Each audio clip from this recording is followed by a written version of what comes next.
Yeah, welcome back, Tug Addicts. Been kind of a slow day today. Just doing a little maintenance, preparing for a trip to the Gulf down at Keaton Beach. Need to do a little work on my airboat, and hopefully I can get a few days in to fish. Didn't have any comments to really talk about except for one that caught my eye, and it's just it stumped me, and it comes from male mouse. It says, is the process of a shad the same as a buffalo or carp? Bone patterns. I'm not really sure. I've never cleaned one. The only thing I can tell you about, I remember years and years ago when we did things for the Jewish holidays and they fixed what they call gefilte fish. They would use pike and whitefish and carp as the ingredients in this dish. I think they made like a ball, a fish ball in this. I think it was more like a stew. I've never eaten it. I've never known carp to really, from what I understand, have any flavor, or buffalo fish, I'm assuming, is the same meat and texture. I looked up something here on it.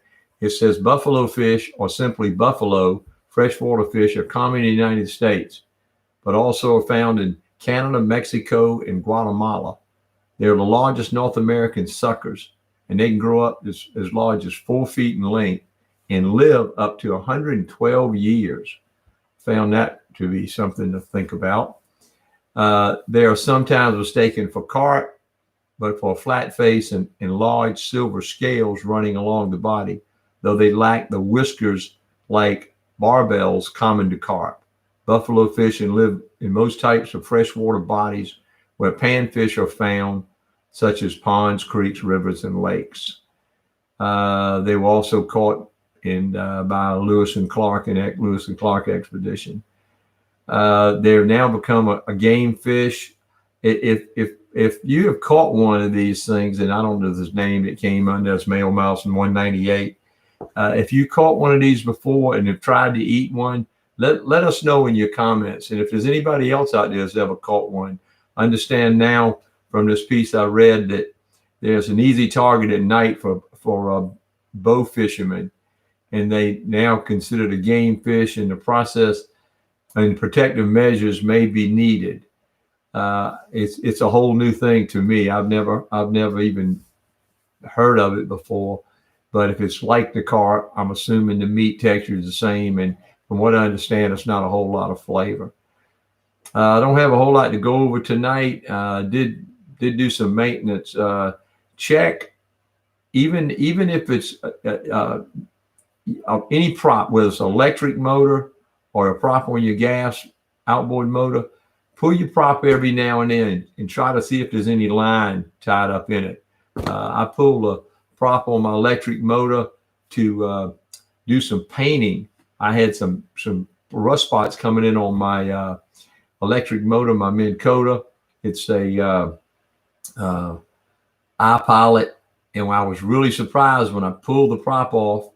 I noticed a little bit of braid and mono, and luckily it didn't eat up the gasket in that little O-ring.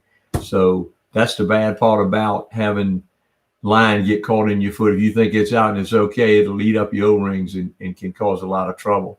So I took it out and cleaned it up, and luckily I didn't do any damage.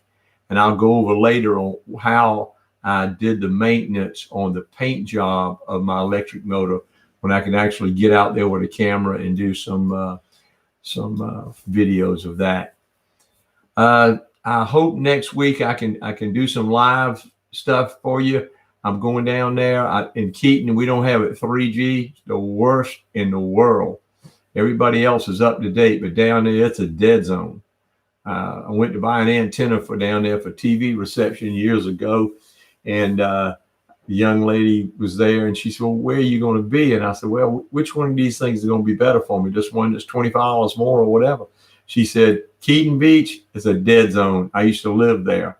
So I'm going to try it on my cell phone, see if we can give you an update of what we do in fishing, and maybe get some video to come back with you live during next week. But I can't promise anything this date. This will be the first time for me trying to do something live from Keaton. Just make sure that you do come in on 7 and see if we're up or not. Don't forget to give us a thumbs up and hit the bell and subscribe, and visit our website and influencer page. And please leave some comments and questions, no matter what they may be, because there's people out there that just afraid that, oh my gosh, I don't have anything to say, but you do. Come up with it. It could be as simple as what we had here with Mail Mouse. I learned something new tonight just by looking up what he commented about. Don't forget, guys, take a kid fishing and you can't catch him on the couch. Tight lines to you. See you next week, hopefully, from Keaton Beach.